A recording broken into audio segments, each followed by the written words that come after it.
same way because, as circus performers, it's very difficult, if not impossible at that time, to get any kind of insurance or anything. Right. So it's literally, you have a fall like that, it's hundreds and hundreds of thousands of dollars to put yourself back together. No matter how well you've done, you're going to feel something like that. And I just started thinking, wow, it's not really cool that we don't have insurance, that my parents are now sort of back at square one. And it just kind of took the heart out of it for me. And then I had an opportunity to get into the marketing end of the show business, and I just took the opportunity. Yeah. And so did my dad. And we all did it together. Yeah. So it worked out really, really well for us. So I don't remember if I asked you this, but do you have siblings, and did they perform if you do? I had an older brother, and he was a comedian, and he was also a merchandiser. Okay. And then I have a younger brother who's almost the one my mom had bouncing in the net. He's almost 18 years younger than I am. Oh, wow. He's an attorney on the other coast of Florida. So. Wow, I apologize because I didn't ask you that, and then I forgot because I'm so entranced by your stories. That's fine. So I know that you're married and you have children. Was your husband ever a performer? No. See, I did that thing too. Yeah. Yeah. But he never became a performer. No. So, and what about your children? Were they ever involved with circus? Never, ever. Did they ever want to be? Or? I'm sure, yes. And particularly my daughter, because, again, she has a job that's taken her to many places.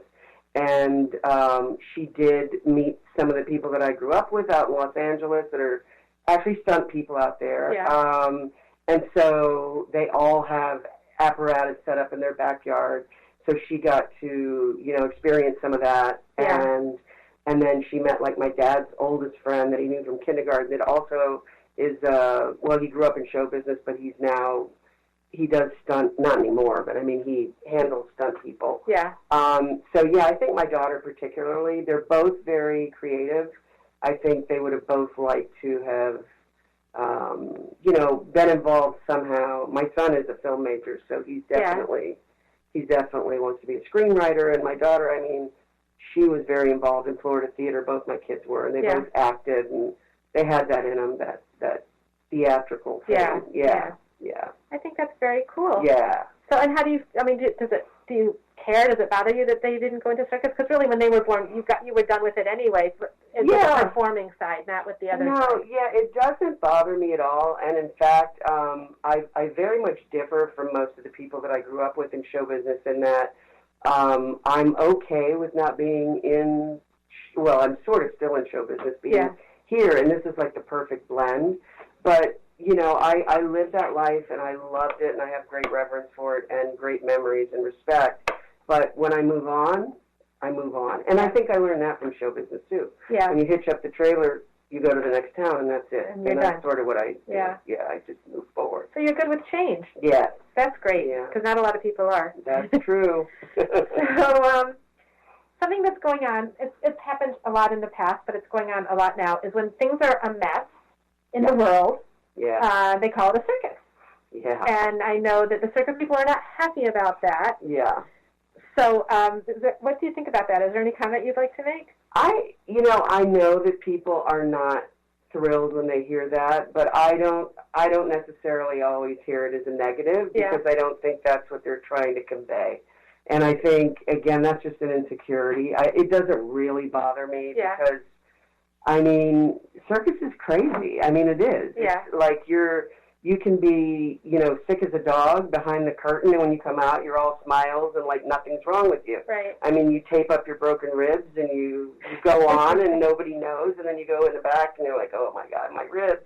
Yeah. It is a crazy kind of a thing, and I don't think it's always negative. I think there are other connotations that are worse than that. I think. I don't know. It's never really bothered me. Okay. But it bothers all my friends.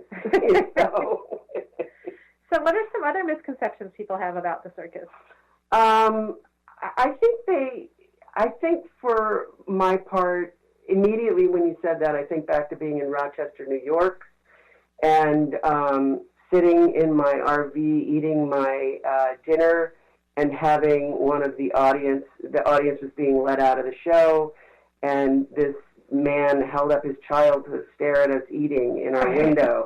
And I remember thinking, well, that's kind of odd. I don't really feel like I'm in a zoo, you know, and I think that they think that we're not, and I think this is what happens to people too, like with paparazzi. I'm always going, how do they take pictures of them doing that? It's obvious that that's private. And, you know, we ran into Steven Tyler from Aerosmith at a restaurant here in town, and I was with friends, and, you know, my daughter was little, and she immediately said, oh, I want to go over there. I said, no, they're having a birthday celebration. It's not polite. Right. You know, do that. Well, everybody else from my table, they let their kids go there. And I was mortified because I was like, that's rude. Like, they're having a nice meal. You know, they don't want to be all whatever. Yeah. And I think that people didn't realize that we were just regular people. Right. We were entertainers.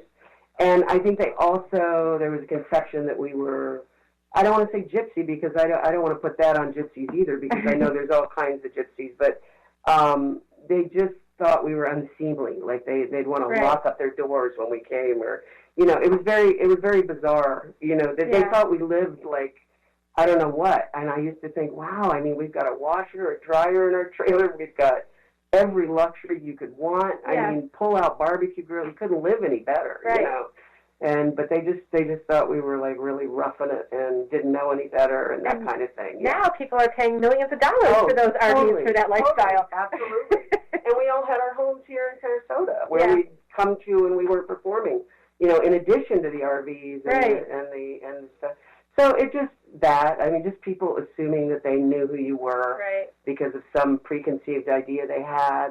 Yeah. Which is another thing that I learned not to do from being in show business. So I'm grateful for all of it. And you work with people from all over the world. Absolutely, yeah, absolutely. All over the world, many different cultures, different colors, different everything, different religions. Right. So do you have, was there something specific that you might have learned from these people? Like when I interviewed Dolly Jacobs, she was telling me how, you know, she learned to knit from some people, and she learned, she speaks a bunch of different languages now from working with all these different people. So do you have any memories like that?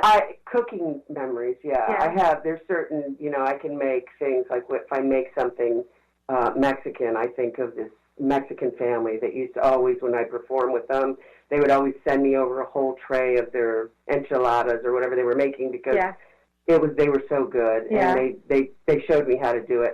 A lot of cooking things. I have a German friend that showed me how to make a cake, and of course my mother was Italian, so the cooking was never ending and goes on to this day. And I always think about show business when I cook. Yeah. All the time, and it's very therapeutic for me, and I love it because I remember funny things and just the funny way they'd say things, and it just sounds fun to me. Like I imagine this huge group of people with this camaraderie, that you can't find in other places. That's right. And I think it was like that. It was really like a family that wasn't family, but they were family. And it was like you could argue with people, but if you passed those people and they were broken down on the side of the road, no questions asked. You'd stop, help them, do whatever you had to do. It was there were no grudges held. Yeah. Everybody would rush to help everybody. Everybody watched each other's children. Yeah. Everybody taught each other's children. You know, like, you can talk that way to me. You can't. I mean, people corrected other people's children. Right. And we were all grateful for it. There was never not someone where you said, "Oh, I'm on in 3 minutes. Can you please watch my baby? Can you please watch my dog?" Whatever you needed, there was always somebody there. And you know what? I've actually seen that at our Summer Circus Spectacular and at Circus Sarasota. If the people have children and they have to go on, you know, I'm like, where are their children? Oh, so-and-so is watching them. Yes. You know, where is so-and-so? Oh, they were napping, so so-and-so is taking care of them. You know? Absolutely. That's just the way it was. It's like they say, it takes a village. And I think the circus is such a good example of that. It really is. My dad used to say, in his opinion, it was the purest form of art out there. Yeah. You know, he just felt that way about it. And I think I'd agree with that. Yeah. Yeah. I think it's something that's unfortunate that the world is not like that anymore. Yeah. Well, you know, we've had to trade.